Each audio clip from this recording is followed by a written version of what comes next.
अस्सलाम वालेकुम friends, welcome to classic entertainment channel. हम आपके लिए लेकर आए हैं सिलसिलेवार नावल ए शाम मेहरबान की एपिसोड 9, जिसको आपके लिए लिखा है हुलिया चौधरी ने। तो फिर इंतज़ार किस बात का, जल्दी से ले चलते हैं आपको नावल की नई एपिसोड की तरफ।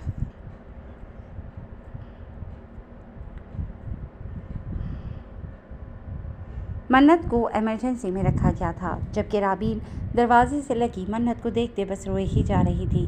उसको अभी तक ड्रिप्स लगी हुई थी और डॉक्टर्स पास खड़े मुआयना कर रहे थे।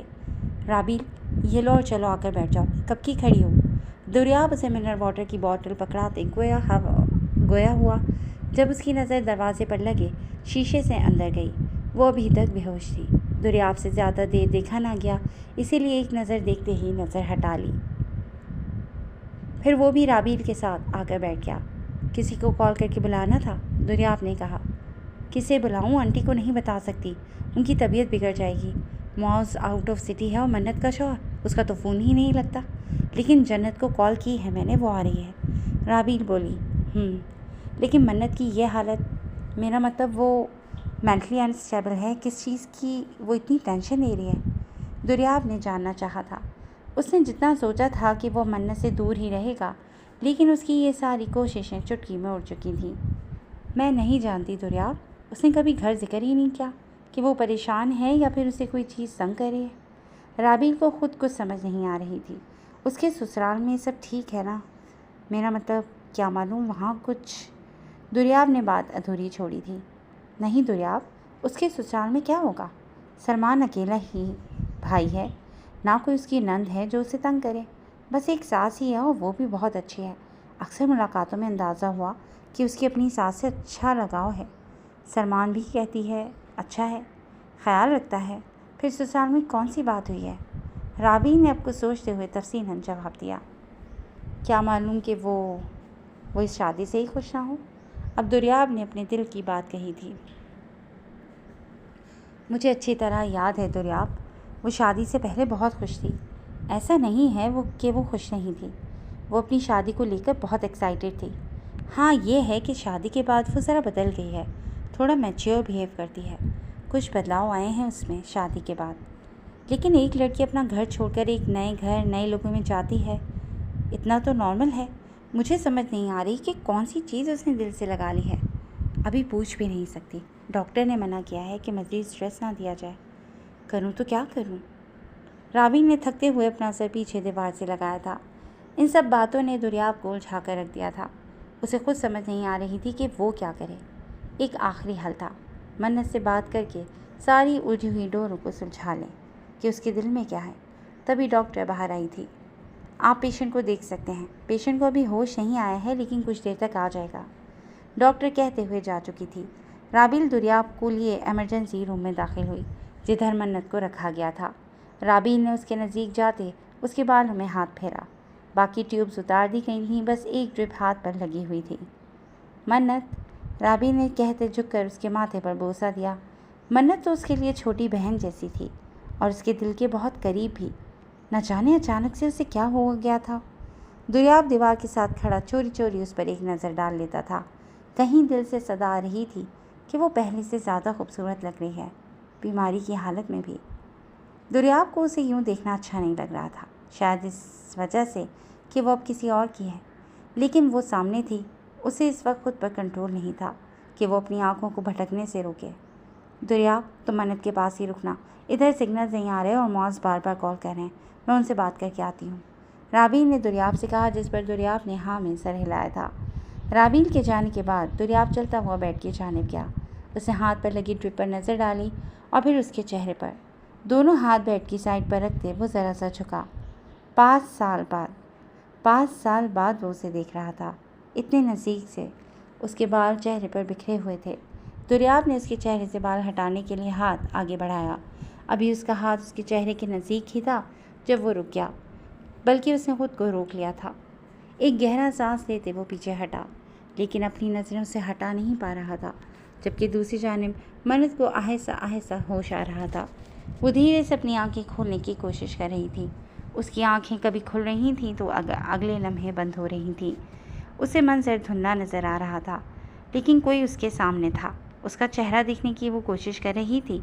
जब अपनी आंखें खोलकर उसने देखा तो दुर्याब का चेहरा उसे नजर आया। दुर्याब ने अभी भी नज़रों का रुख नहीं मोड़ा था। अब मंजर वाज़ेह हो चुका था, वहाँ दुर्याब ही था।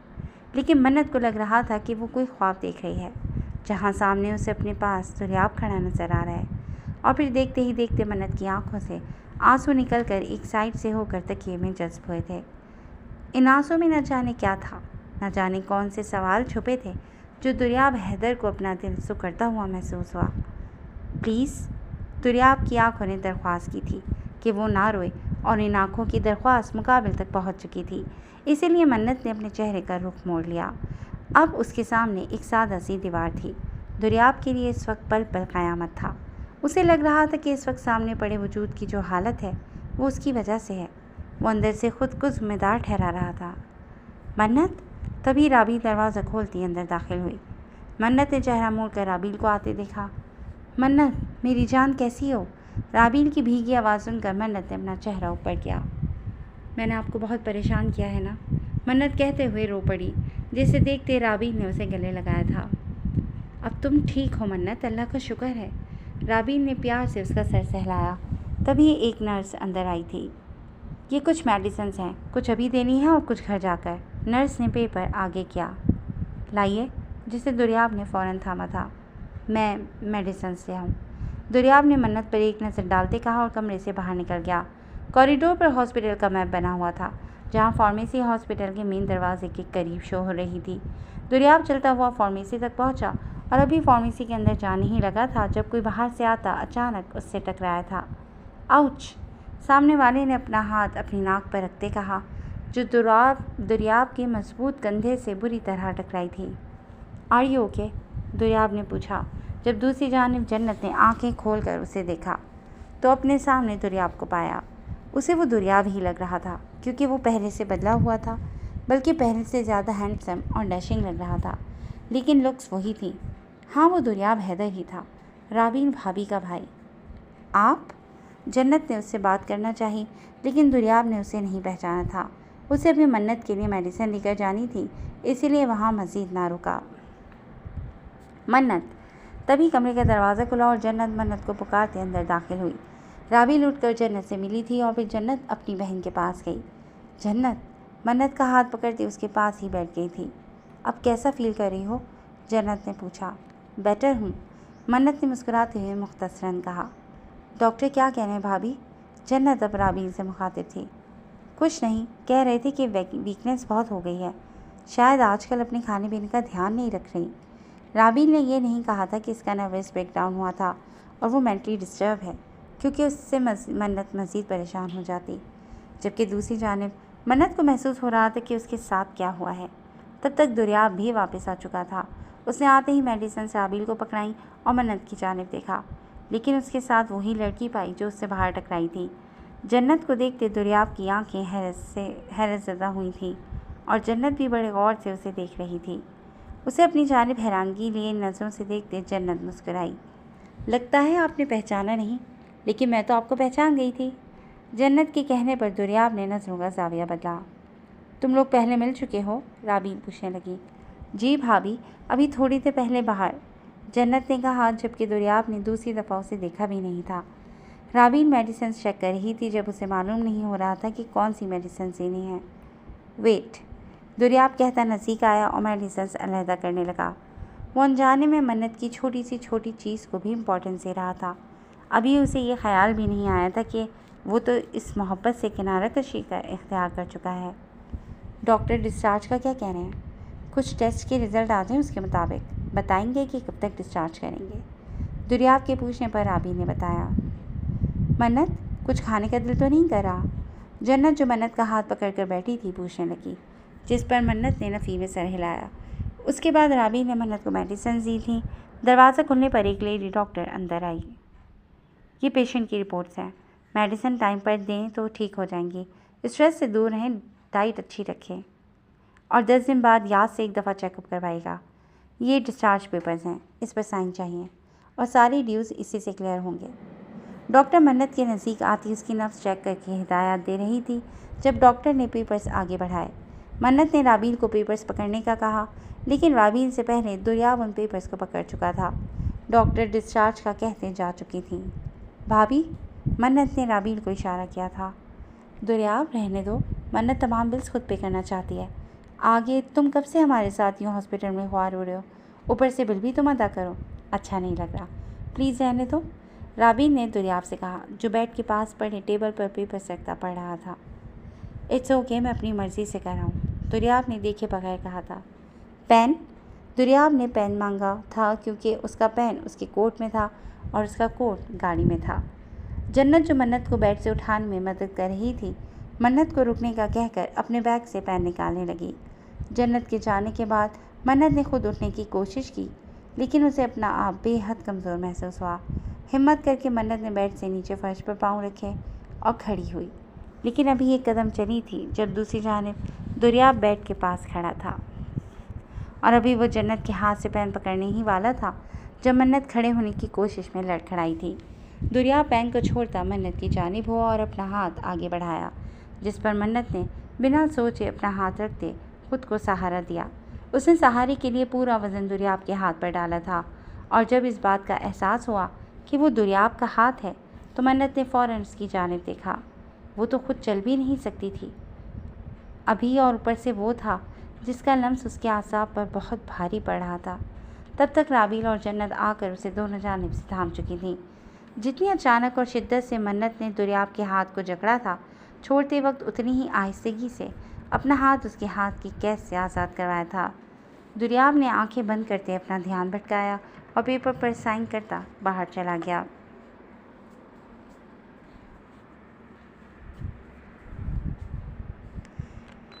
राबील ने मौज की वालदा से यही कहा था कि मन्नत ने सुबह से कुछ खाया नहीं था, इसी वजह से वो बेहोश हो गई थी, जबकि उसका इरादा मन्नत से पूछने का था कि कौन सी चीज़ उसे परेशान कर रही है। इस वक्त वो सब मन्नत के कमरे में मौजूद थे, जिधर सलमान की वालदा मन्नत की तबीयत पूछने के लिए आई हुई थी। उनके पास बैठने के बाद राबील तो किचन में मन्नत के लिए सूप बनाने जा चुकी थी, जबकि कुछ देर बाद मन्नत की वालदा नमाज़ पढ़ने के लिए चली गई थी। अब इस वक्त कमरे में मन्नत और उसकी सास थी।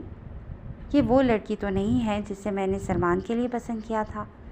तुम्हारी तो मुस्कुराहट तक चली गई है मन्नत, कम से कम थोड़ा सा तो मुस्कुरा दिया करो, जरीना बेगम ने मन्नत की जानिब देखते कहा। मुस्कुराते वो हैं जिनके दिल आबाद होते हैं, मेरा तो दिल ही वीरान है, फिर कैसे मुस्कुराऊं? मन्नत ने गमज़दा मुस्कुराहट लिए कहा। ऐसा मत कहो बच्चे, मेरी आखिरी उम्मीद तुम ही तो हो, लेकिन सच पूछो तो मुझसे तुम्हारी ये हालत देखी नहीं जाती। देखो तो सही क्या हाल बना लिया है तुमने अपना। मुझे माफ़ कर दो बेटा, तुम्हारी इस हालत की वजह मैं हूँ। उन्होंने मन्नत के सामने अपने हाथ जोड़कर उससे फरियाद की थी। प्लीज़ आंटी, मन्नत ने तड़प कर उनके उठे हुए हाथों को नीचे करते कहा। ऐसा करके मुझे गुनाहगार मत करें। मेरे साथ जो हुआ है या हो रहा है वो मेरी अपनी किस्मत थी, मेरी किस्मत ने ऐसा ही लिखा था। मैं इसके लिए किसी को भी कसूरवार नहीं समझती हूँ। मन्नत ने आंखों में आंसू लेते कहा था। अगर उसकी किस्मत में ऐसा होना लिखा था, फिर कोई चाहकर भी उसकी किस्मत को बदल नहीं सकता था। रात का वक्त था जब दुर्याब अपने कमरे में बैठा था। उसकी नज़रों के सामने अपना हाथ था, जिसे आज मन्नत ने अनजाने में ही सही लेकिन मजबूती से थामा था। वो लम्हा उसे 5 साल पहले की यादों को दोहराने के लिए काफ़ी था। उसने जो जो सोच रखा था, उसे देखने के बाद सब कुछ किसी रेत की मानंद बिखर चुका था। उसकी शादी हो चुकी थी, ये बात उसे क्यों रोक नहीं पा रही थी? क्यों उसका दिल बार बार उसे ही सोच कर धड़क रहा था? और आज जो हुआ था, आज जो मन्नत की हालत हुई थी, उसके बाद उससे यूं बैठा नहीं जाएगा। उसने सोच लिया था कि वो इस बारे में मन्नत से ज़रूर बात करेगा। कुछ दिनों से मौसम बहुत ही गर्म हुआ पड़ा था और इसी वजह से आज हल्की फुल्की बारिश भी हो रही थी। दुर्याब आज दुर्याब के साथ बाहर आया हुआ था। वो दोनों ही अच्छे से रेस्टोरेंट में बैठे थे, जबकि शीशे से बाहर लगी हल्की बारिश बड़ी दिलफरीब लग रही थी। या अल्लाह, इससे बड़ा लम्हा फ़िक्रिया क्या होगा कि आपको 15 दिन हो चुके हैं अपना ओहदा संभालते हुए और आप आज मुझे ट्रीट दे रहे हैं। और ऊपर से जुल्म ये कि देखें मौसम कितना सुहाना है। इस मौसम में तो आपकी जगह कोई हसीना होनी चाहिए थी मेरे साथ। दुर्याब एक कोहनी मेज़ पर टिका कर अपना हाथ चेहरे पर रखे आज फुल मूड में लग रहा था। उसके यूं कहने पर दुर्याब ने उसे देखते नफ़ी में सर हिलाया। कभी तो अपने इस मुंह से कुछ ढंग का बोल लिया करो, दुर्याब ने उससे कहा, और तब तक उनका ऑर्डर भी आ चुका था। 2 वेटर खाना मेज़ पर सजा रहे थे। आज दुर्याब ने अपने बड़े भाई से ट्रीट ली थी और उसकी अच्छी खासी जेब खाली करवाई थी। दुर्याब तो बड़ी दिलजमई से खाना खाने में मसरूफ़ था। Bill please. खाने से फारिग होकर दुर्याब ने टिश्यू से अपने होंठ साफ करते वेटर से कहा, जिस पर वेटर बिल उन्हें थमा कर जा चुका था। खाना तो एकदम मस्त था, बिल्कुल आपकी तरह, दुर्याब ने वहाँ से उठते दुर्याब से कहा, जिस पर दुर्याब बिल पे करता उसकी बात सुनकर मुस्कुराया था। वो दोनों रेस्टोरेंट से बाहर निकल रहे थे। चूँकि बाहर बारिश हो रही थी और उनकी तरह और भी लोग आ जा रहे थे। वहाँ एक और फैमिली आई थी और बच्चे गाड़ी से निकलकर बारिश से बचने के लिए बिना इधर उधर देखे रेस्टोरेंट के अंदर भागने के अंदाज में दाखिल हुए थे, जिससे वो बच्चे एक लड़की से टकराए थे जो बचते बचाते भी गिर चुकी थी। उन बच्चों के वालिदैन फ़ौरन पहुँचे थे और उस लड़की को उठाने में मदद करने लगे और माफ़ी मांगने लगे। इट्स ओके, बच्चे हैं, उसने उनसे कहा, जिस पर दुर्याब ने उस जानिब देखा। ये तो मुआज़ भाई की बहन नहीं है, दुर्याब ने दुर्याब से कहा था, जिस पर दुर्याब ने वहाँ देखा। वो जन्नत थी। जन्नत ने चलने की कोशिश की, लेकिन एकदम गिरने की वजह से उसके पैर पर दबाव पड़ा था। आप ठीक हैं? दुर्याब उसके पास आया, जिस पर दुर्याब को भी आना पड़ा। हाँ ठीक हूँ, बस चलने में ज़रा प्रॉब्लम आ रही है, जन्नत ने कहा। आप कहें तो डॉक्टर को चेक करवा लें, दुर्याब ने पूछा। अरे नहीं, इतना भी मसला नहीं है, घर जाकर स्प्रे करने से ठीक हो जाएगा, मामूली है, ताज़ा है तो दर्द हो रहा है। मैम, आपका ऑर्डर, एक वेटर पैकिंग बॉक्स जन्नत की जाने बढ़ाता हुआ बोला। आप अकेली आई हैं? दुर्याब पूछ रहा था और पीछे खड़े दुर्याब को अब कोफ्त होने लगी थी। हाँ, असल में घर जा रही थी तो सोचा अहमद के लिए कुछ ले जाऊं। उसके फेवरेट बर्गर और फ्रेंच फ्राइज पिकअप ऑर्डर करवाई थी और वही लेने आई थी। उनकी बातें दुर्याब अच्छी तरह सुन रहा था और घर जाने की बात पर उसके जहन में कुछ क्लिक हुआ। घर, अहमद, मतलब वो मुआज़ के घर जा रही थी और उधर मन्नत भी होगी। शायद उससे बात करने का कोई मौका मिल जाए। आइए ना, हम आपको ड्रॉप कर देते हैं, दुर्याब फ़ौरन बोला था। जन्नत ने चेहरा उठाकर उसे देखा। नहीं, मैं अपनी गाड़ी में आई हूँ, चली जाऊँगी, जन्नत ने मुस्कुराते हुए कहा। आप अपना पैर देखें, आपसे ड्राइव भी नहीं होगा, आप आए मेरे साथ, मैं ड्रॉप कर दूँगा। दुर्याब आपकी गाड़ी ले आता है, साथ ऐसे राबिल से भी मिल लेंगे। क्यों दुर्याब? दुर्याब ने पीछे खड़े दुर्याब से पूछा, जो हवन्नों की तरह उसे देख रहा था, जो ऐसे किसी की केयर नहीं करता था। जन्नत को दुर्याब की मौजूदगी में कुछ अजीब महसूस होने लगा। न जाने क्या, शायद उसकी शख्सियत ही ऐसी थी। जन्नत ने अपनी कार की कीज निकाल कर दुर्याब को दी और ख़ुद आहिस्ता आहिस्ता चलती दुर्याब के साथ उसकी गाड़ी की जाने बढ़ी। दुर्याब जन्नत को लेकर मुआज़ के घर पहुंच चुका था। गाड़ी बंद करते वो नीचे उतरा और दूसरी जानिब होता जन्नत के लिए दरवाज़ा खोला। आइए, जन्नत ने अपना पाँव नीचे रखा। तकलीफ़ इतनी ज़्यादा नहीं थी, लेकिन थोड़ी बहुत तो थी। दुर्याब ने अपना हाथ आगे बढ़ाया था, जिसे थामते जन्नत नीचे उतरी। नीचे उतरते वो दुर्याब के बिल्कुल नज़दीक खड़ी थी और वही खुशबू से घेरे हुए थी जो पिछले आधे घंटे से गाड़ी में उसे महसूस हो रही थी। उसने आंखें बंद करते दुर्याब से आती खुशबू को खुलकर महसूस किया था। वो दोनों गेट से अंदर आए तो गेट से दाएं जानिब गार्डन था, जहाँ पर सिटिंग एरिया बनाया गया था। बारिश थम चुकी थी और ठंडी ठंडी हवा चल रही थी। मैं किसी को बुला कर लाता हूँ, दुर्याब जन्नत को इस सिटिंग एरिया में बिठाते खुद चला गया। दुर्याब बेटा, उसे अंदर से आप तभी कमाती हुई नजर आई। अस्सलाम वालेकुम आंटी, आप राबिल को बुलवाइएगा ज़रा। उसके कहने पर उन्होंने राबिल को आवाज़ दी। राबिल बाहर आई तो उसे दुर्याब को देखते खुशगवार हैरत हुई। उसके साथ अहमद भी मामू मामू करता बाहर आया। दुर्याब ने उसे जन्नत के मुतालिक बताया। जब राबिल अंदर मन्नत को फर्स्ट एड बॉक्स आने का कहकर खुद जन्नत की तरफ आई। दुर्याब जन्नत की गाड़ी ला चुका था और अब सबसे और राबिल से मिलता अपने भाई के साथ बैठा था। मन्नत वहाँ फर्स्ट एड बॉक्स लाई थी। उसके पाँव पर स्प्रे करते जन्नत को आराम महसूस हुआ।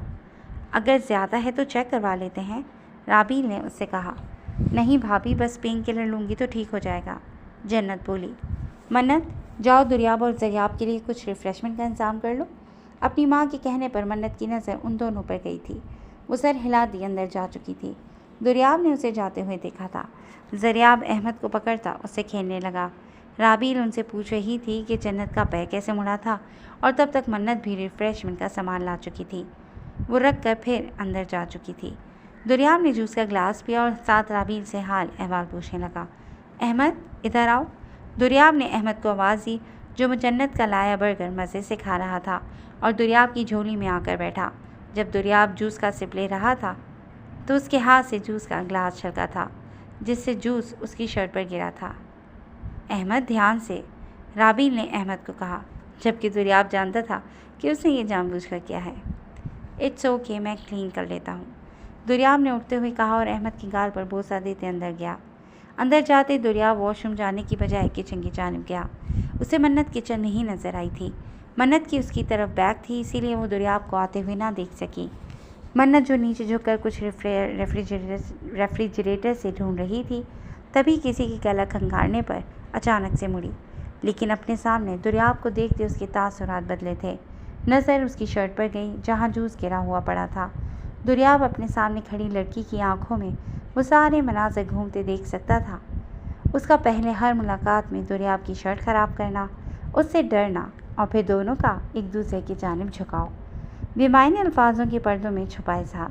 किसी लापरवाह झरने की मानंद भटकते जज्बात जो 5 साल के तवील अरसे में वक्त के पहाड़ तले दब चुके थे, लेकिन दुर्याब उन्हें खोदने के दर पर था।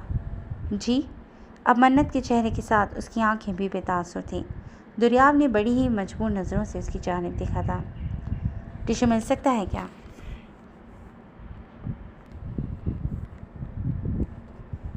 उसने कहा, जिस पर मन्नत सर हिलाती टिश्यू बॉक्स निकालने लगी और फिर उस टिश्यू बॉक्स को दुर्याब के सामने रखा। आपका दोबारा चेकअप था? दुर्याब के कहने पर मन्नत ने उसकी जानिब देखा और ये तो दुर्याब का दिल ही जानता था कि मन्नत जब जब उसकी जानिब देखती थी तब तब उसके दिल की बुरी हालत होती थी। उन दोनों की नज़रों का टकराव बड़ा ही क़यामत खेज़ होता था।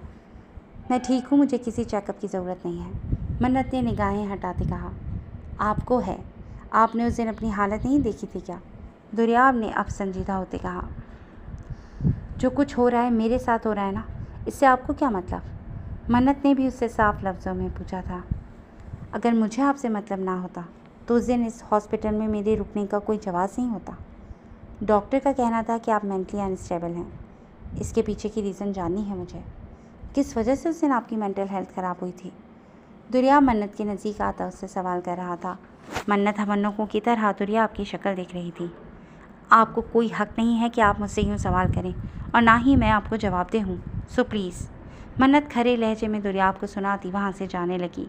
जब दुर्याब मन्नत की कलाई पकड़ता अपनी जानिब खींच गया। ये बहुत अचानक हुआ था, इसीलिए मन्नत समझ ना पाई और दुर्याब के खींचने पर खिंचती चली गई।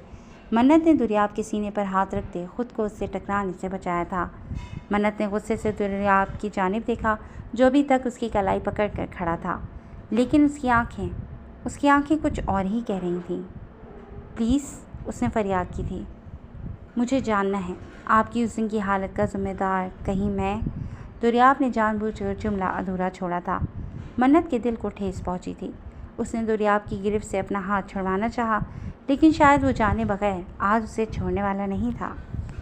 जी दोस्तों, आज के लिए बस इतना ही। कैसी लगी आपको आज की एपिसोड? यकीनन पसंद आई होगी तो हमें कमेंट सेक्शन में ज़रूर बताइएगा और जुड़े रहिएगा क्लासिक एंटरटेनमेंट चैनल के साथ, जहां बहुत जल्द हम एक नई एपिसोड लेकर हाजिर होंगे। Till then take care and अल्लाह हाफ़िज़।